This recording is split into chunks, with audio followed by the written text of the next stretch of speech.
So yeah, March 15th will mark the 44-year anniversary of Three's Company when it first aired. So hi, and welcome everyone to our Wednesday lunch break with the Texas Apartment Association's Education Foundation series, Hints from HR. I'm Blaze Spitaleri with Gemstar Construction. You got the job, now what? Today's topic, we're going to be discussing onboarding, the process of welcoming a new hire to your organization. And we have a wonderful crew today to do just that. So joining us, we have some of the usual suspects. We have the Chrissy and Janet to my Jack Tripper, Becca Ramadi and Nicole Block.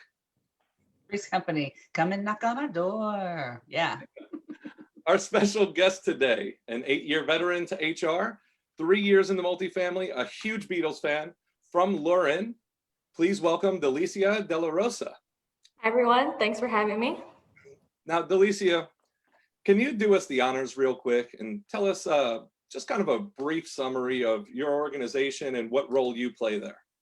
Yeah, so LURIN has been around since 2016. A lot of what we do is guided by our mission and values.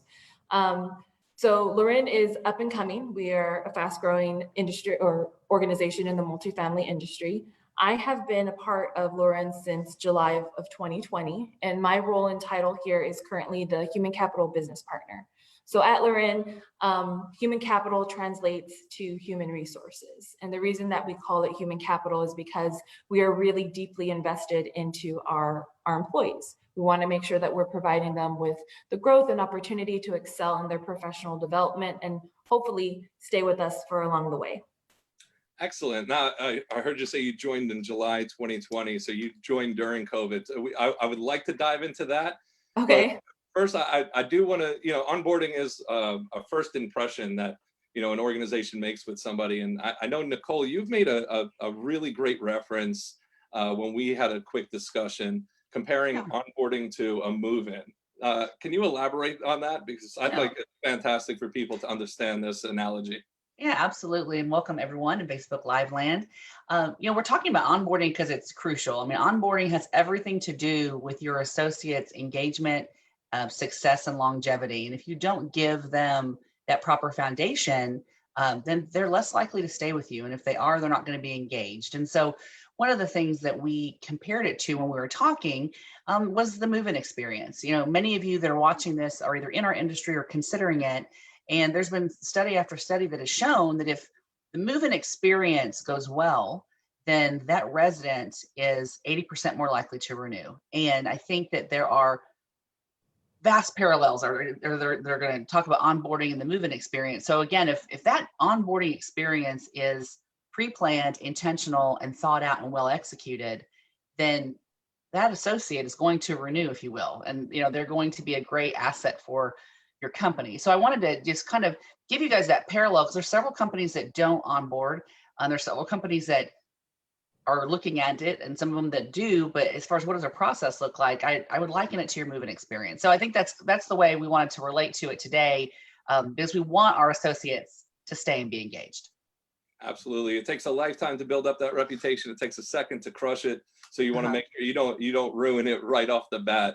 Yeah. Now, Delicia, I want to ask you this. What do you think the 3 most important things that a job seeker should know or be thinking about when it comes to onboarding? Yeah, so I think for a job seeker that has accepted an offer, I think one of the things that they should be looking at is understanding the culture. So knowing that when the onboarding is about to happen, that they're going to get to experience what the company culture is. That's their first impression, so to say. They'll get to learn what are the processes, when their first day starts, what that looks like a week out, what looks like that, 30 days out. I think another thing that they need to also keep in mind is be open-minded. Know that, yes, you've learned a little bit about the company, you've done your research, probably looking on their websites and just, word of mouth, but also just know to keep an open mind when that onboarding experience happens, because it's going to be a lot of information. So you don't want to, give first impressions, 100% accuracy, give it some time. Let's see what's going on here. Let's understand the culture a little bit better. And then let's keep that open-mindedness as you go through your first day, you get familiar with your job and things like that. And then I think the third thing that a job seeker should keep in mind during the onboarding experience is knowing who to contact. And human capital is a great spot of knowing who to contact. It would be beneficial to have human capital or human resources very involved in that onboarding experience. So that way it creates that relationship with the employee. That way they know who to contact, and it creates an environment where they can continue to ask questions, because it's going to be a lot of information in the very beginning. So to remember everything about the company, to remember everything about your job, or where the bathroom is even, that might get a little confusing. So knowing who to contact, I think human capital is that best resource, because they can get you in the right direction. Well, and think about this. We talked about the adage and kind of made the comparison that, we want them to retain, right? So we talk about like, we want, but they're drinking through a fire hose. And if you think about that, you can only take in so much at once. And so we want to also ensure, yes, the information is there, but how is it presented? And to your point, who do you contact when you're like, I think we talked about this, but I'm not really sure. My first 90 days are a blur. We've all been new. And I think having that human capital piece is crucial. And I think, and I don't know if Blaze will get into it later, but I would also like for you to share with us where you are in the succession. You're not necessarily a recruiter. You're not necessarily like, where does human capital fall? I think that's very special with what LURIN does. Yeah, so as a business partner here for LURIN, when it comes to the onboarding experience, my responsibility is to make that connection with the employee. So we take the time to make sure that, we connect with the employee, we go through the whole onboarding experience with them, but that along the way, they're going to be speaking to other individuals, because it's not just human capital that's going to teach them, the ropes of their position, or if it's on a property, where they need to park, where the bathroom is, where their workstation, but it's being that partner with them. So that way they know if they have questions, or if they're not getting the information that they're needing necessarily, that they can reach out to us, and then we can fix it for them. Or we can partner with the hiring manager to make sure that they have the proper tools and equipment that they need to be successful in their job. Absolutely. That open line of communication is so crucial within an organization too. Being able to feel comfortable enough to reach out to the people that you need to find out all that information. Now, if I can flip the switch a little bit from going from the job seeker then to the employer, what should they be thinking about when it comes to onboarding as well, when they're onboarding new hires? And maybe 3 items in that field as well, if you can.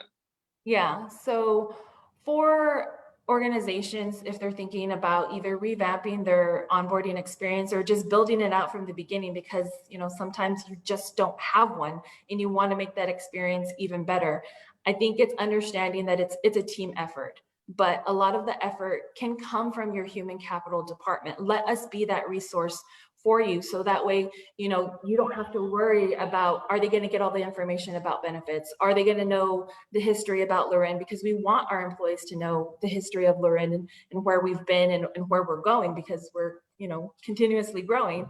But it's really understanding that human capital is there to be a partner with them, and that we can take on a lot more to get them up to speed. So that way, all that it is just showing them how to do their job and getting them adjusted to their team. So understanding that it's a team effort would be key in that aspect, but then also understanding that we need to prepare for their arrival as well. So after they've accepted our offer, now it's our turn to make an impression on them. They've showcased and highlighted their skills and experience to us. Now we have a responsibility to make sure that we're living up to everything that we have communicated to them through that recruiting phase. And so for human capital, when I'm conducting the new hire orientation, it is one-on-one. And that's the way that we do things here at LURIN. Is we have the ability right now to conduct new hire orientations one-on-one. And I think it's just so impactful, because it's face-to-face as much as it can be. Obviously COVID, we utilize Teams a lot, so a lot of video orientations, but having that one-on-one experience creates that safe space for employees to really ask the questions that they want to ask. If they have questions about PTO or the holidays that we recognize, or, if they quickly transition from another organization and they want to know, timing on benefits. So having that open line of communication really helps out, and, being prepared and working with the hiring manager to conduct that just goes a long way. But then also before that is making sure that we have all of their access set up and ready to go. So working with other departments such as IT to make sure that they have access to, our Outlook, access to our teams. And then on our end, we're making sure that they have access to their training, because that is super important. It's really going to suck when you come in on your first day and you're supposed to do some type of training, but you don't have no login credentials or the access hasn't been set up.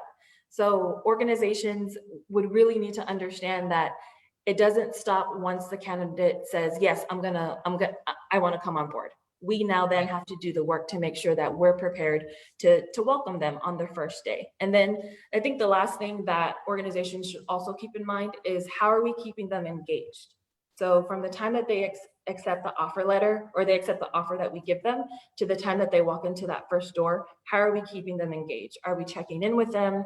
Are we providing them some pre-arrival, before your day, this is what you need to know, bring these documents, make sure you park here, this is the dress code.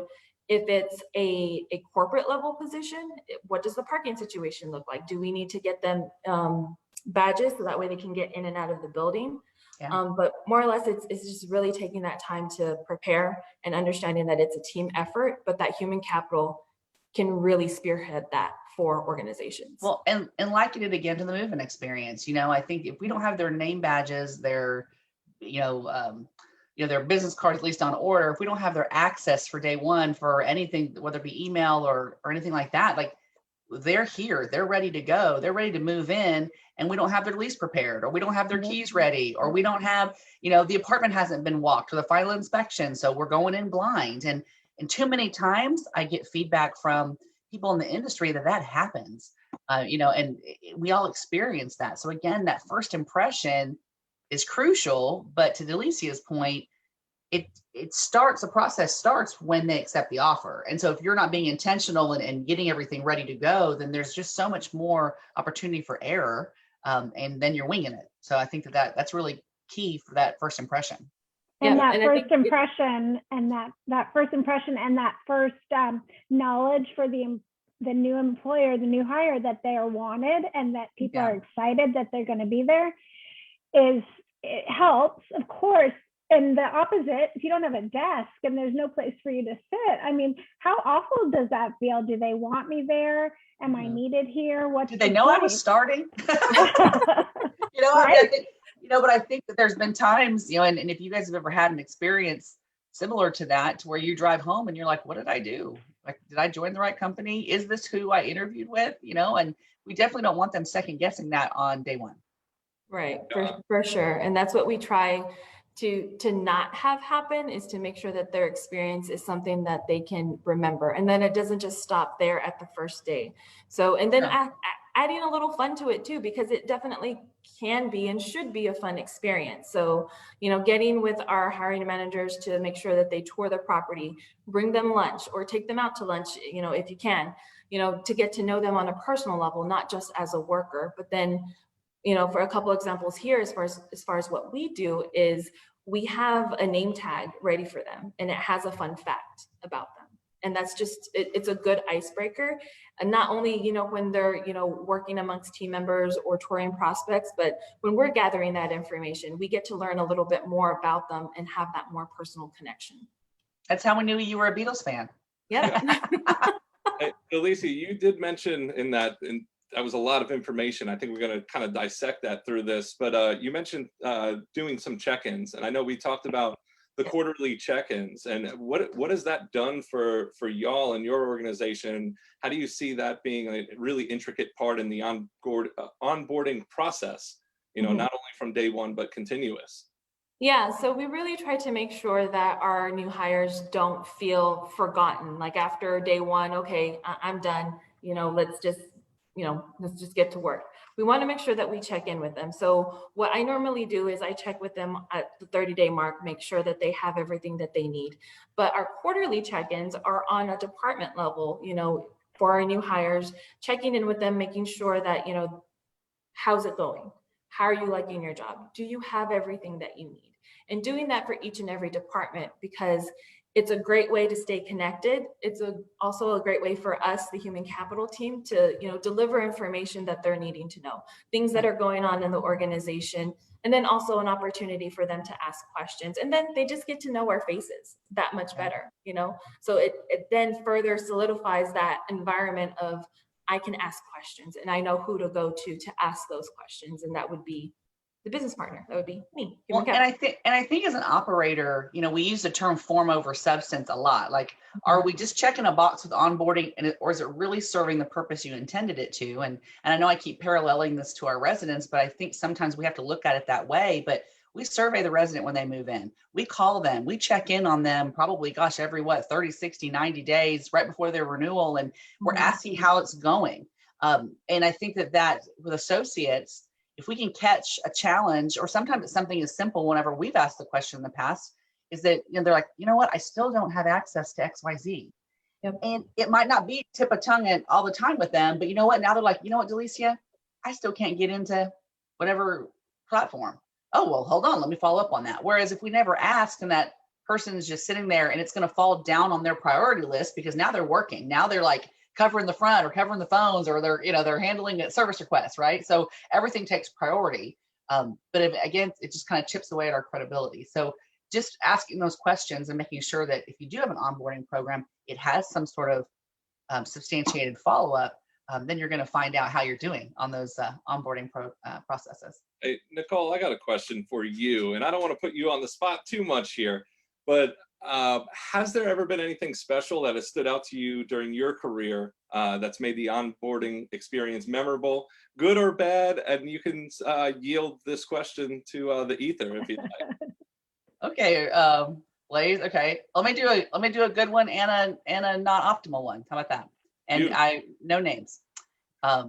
But I had a good one to where there was like a getting to know you form that was filled out on me, and they got to know all these things about me. And when I came to the office that day, my office was decorated in my favorite color. My favorite snacks were in a little basket. There was a note signed by everybody in the office. There was, so there's, again, happy fun things, streamers fun. Just again, they knew I was coming, right? And then I'd also say my supervisor said, hey, you know, today's about kind of getting you here set up, check everything, make sure it works. But here's your next kind of 30 days. Let's talk about it. Put it on your calendar. Here's who you're going to meet. So we started those conversations. And so the process was very solid. Then I also had so A+ on that one. And I also had an experience where my very first day, the first thing I did was to go to a meeting. And that was the first thing on a Monday. And when I got to the meeting, no one knew who I was. And so I sat down at the meeting. I'm guessing, let's call it 10 or 12 people, including my supervisor. I wasn't introduced. No one knew who I was. And I just started taking notes, felt very uncomfortable. Again, did they know I was here? And didn't have any of my parking things. Like, again, I couldn't get into the building. Someone let me in, thank goodness. And at the end of the meeting, I started to introduce myself because I realized I wasn't going to be introduced. It was about a 90-minute meeting. It wasn't, a 5-minute regroup. And all of them were like, oh, well, we didn't know you were starting. Oh, we thought you were with the people that were presenting. So there was a group that was in there presenting to this peer group of mine. And they thought I was with that group. And so I just, so again, like was so embarrassed for myself, but also like, oh my gosh. And I would also say too, to Delicia, I know we talked about this, and I think this kind of parallels it, is that onboarding needs to be for every level. And if you're at the corporate office and you're expected to lead people, you've got to, you have to understand things fast and quick, and because you're going to be asked questions now about this. And so as someone that supported people in that role, that's that second situation. In both of those situations I gave, I was in a supporting role at the corporate office. But the second one, had me thinking when I drove home, like, oh my gosh, like because of course everyone asks you, how was your first day? How was your first day? And it just wasn't ideal. My laptop didn't work. It wasn't ready. I didn't have any of my stuff. I didn't have an office. I mean, you just think about those types of things. And it just puts a having that human connection is really so important. It's important to, you know, how we feel going into the organization, how we feel like we're joining. Are we, you know, is there a disconnect at all? Well, and think about this too, Blaze. Now, I know you guys know I'm really shy. I think we've identified that through this whole course. So I thought to myself, well, if I'm not going to get introduced, I'm going to introduce myself. And I think about that because I don't know that everybody would do that.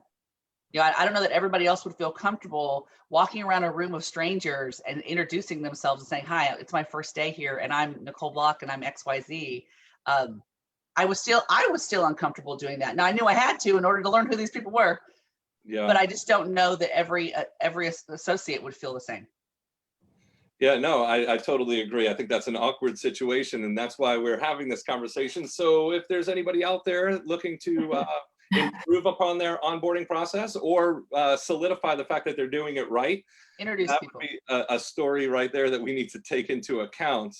Well, also, Blaze, I would say that, Nicole, your first story, the really positive example, was a great example of giving and sharing information. And I think we've seen that throughout this series, that the more information you can present, the more people can be prepared and can do a better job and can be part of the organization and get up and running quicker. And so the fact that they gave you some dates to put on your calendar and a look ahead, I think is really positive and something that we should, you know, really consider as people are looking at their onboarding program. Well, and think about this, you know, you're instantly, you know, once your email is up, then you're on all the emails, right? And so I think what was great when I had that from my good experience is there was also a list of who does what, even though I haven't met with them yet. But when I see, you know, Nicole Block, I know that she is X and this is the department that she's in. So as I'm seeing emails coming through, it just helped me connect the dots a little bit faster. And so it made those meetings more productive because by the time I got to them on my schedule, I might have seen things or had questions. And then I was able to say, okay, so tell me more about this, not just, hi, I'm Nicole, tell me what you do. I mean, there was definitely more, which sometimes those are needed as well. But I felt like I was more productive faster. Yeah, it just makes such a difference when you know who to talk to, who does what in your organization. Correct. And it makes you want to come back the second day and come back the third day because there is a plan of what it is that you're going to be doing while you're, you know, getting adjusted to your new role, and you're getting to pick up key members, and then you can reach out to them if you have questions. Yeah, that second day is tough when you're questioning your choices. Yeah. Yep. So we mentioned earlier, and I just kind of want to circle back to the, you know, we are in the age of COVID right now, and hopefully in the tail end process of all of that. But, you know, we obviously have been interacting just like we are right now via Zoom. I'm assuming that that's part of your process right now. What has COVID looked like to change your process at LURIN, and what will it look like once you're past this? What is the vision going forward? How is it happening right now? So obviously right now it's, you know, video, all video, face to face. It's video on, so that way they know, you know, they have some sense of, you know, this is a face to face conversation. I think what's really going to be interesting is as we get past this COVID and we, you know, are able to go out there a little bit more, it's a good opportunity for LURIN because during this time we have continued to grow. So that way we need to go back and look at our onboarding experience and what does that look like? Does it continue? Do we need to make some adjustments? Can we go out there and do one-on-ones, physically? It's going to be a really interesting conversation as we kind of get back to that normal type setting. But I will say, whenever we do acquire a new property and we're bringing on a team, we make it a point to go out there because it's just that much more important. It's that much more. We're taking on a group of people that have been previously owned by another management company. And we want to make sure that the experience with LURIN is a great experience and that we're there for them any step of the way. Obviously, you know, we're social distancing, we're wearing masks, things like that. But, you know, we've made it a point to go that extra mile during this time. So I'm curious to know, Nicole, maybe you can answer this for me though. I wonder what the retention rate is as like our industry as a whole prior to COVID and then during COVID. I don't know what you've seen or maybe heard in the industry, and Becca, maybe you can speak on this. but do you guys know what that's all looked like? Well, I would probably say the numbers are going to be skewed. This is totally my personal opinion, because I think that there's so many layoffs that happened during COVID that people, for the most part, stayed where they were, maybe more cautiously. And so I think that I feel like the number is going to be skewed. So on one hand, you have layoffs that have happened and continue to happen. And then you have the people that are there that are, again, thankful to have their position and job, but maybe feel more conflicted. I feel like we'll see more movement as this unfolds out of COVID. That's just my personal opinion. And some burnout, and probably some burnout. Yeah. But one thing I was going to ask, though, I just thought about this when Delicia was talking, and just as a thought to be able to leverage the technology that we have. Do you guys record when you have those introductory meetings and training meetings and introduction to, hey, Nicole, this is Blaze, here's what Blaze does, and here's your convo. Do you guys record those to where that associate could go back and watch it again? I was just thinking about that, to where that might be a way for them to, I don't know, have a resource to get the data on their own. I don't know. I was just thinking about that as far as leveraging our resources. But yeah, no, that's a great idea. We currently don't do that as far as, orientations and because things the goal's like in person, which I understand, but I was just thinking about, how we can leverage what we have. Yeah, but definitely trainings. I think during this time, whenever you're training someone, it's a good opportunity to possibly record or just, put it out for, for everyone to view at a later time. Like we utilize Microsoft Teams very heavily. So it's been a very good thing for us in getting communication out there. So especially getting the human capital name out there so they know who to go to and who to reach out to.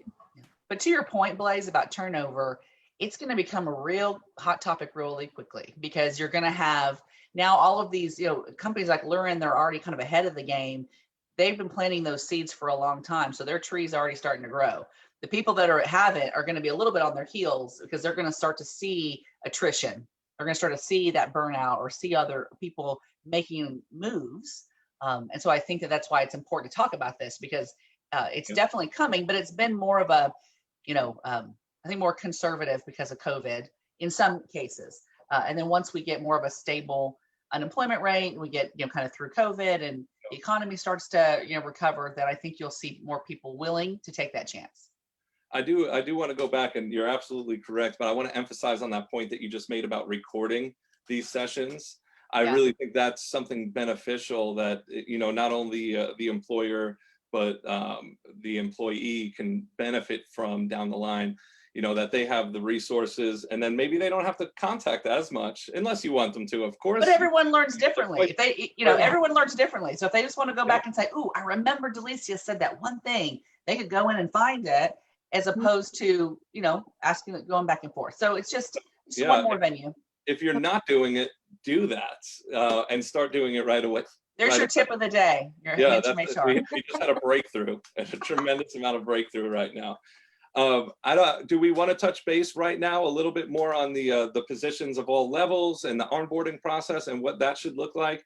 Because I know we're getting kind of short on time, and I know we touched base on it loosely, but I think it's important. The point that was made is that, it's not just for entry-level employees. It's not just for corporate or on-site. So this really has to be for everyone. And it's also beneficial for leadership to go through the process to understand what their employees are going through. So I think that was the main point with that. I also wanted to add that, we've talked about this quite a bit, that this is another one of these processes that you can't just check off your to-do list. You have to go back, and Delicia, you talked about this a little bit, whether you're growing or because something like COVID happens or whatever the factor may be, you need to go back and review and update and, see if things have changed, if things can be improved, and if there's a step to add or take out. And, this has been one of the sort of reoccurring themes that I've noticed throughout this series, is that these human capital type efforts they're not one and done. Yeah. And don't forget to cross train too. I think that's really vital to an organization as well, for everybody to understand what the left hand and the right hand are doing, because you guys need to work together in harmony. And I think, that really speaks volumes to your company culture in general. And Delicia, it's been a pleasure to have you on today. Thank you. This has been a great topic. You know, it doesn't have to be an archaic process at all. You know, keep it relevant, keep it evolving, and Keep it And fun. fun. Yeah. Well, and as we talked about in this whole series, just keep asking questions, just keep going back, and, you know, things that worked 10 years ago don't work today. And if you have a process, check in on it, see how it's going. You know, if you're thinking it's going one way and it's going another way, then you have opportunity to fix it. So I think that's just like with anything else we've discussed, you know, ask the questions and then put a strategy behind it, and you'll be better. Absolutely. Do you guys have any final thoughts? I want to thank the multifamily verse, Becca, Nicole, Delicia, and myself. Multifamily verse. Yeah, we did a fantastic job. If you have any questions, comments, concerns, you can leave it in the chat field. Reach out to any of us. I think we're all pretty easy to reach out to. And I hope everybody has a beautiful Wednesday, and we'll see y'all soon. All right, be Thank good. you. Right. Bye-bye. Bye.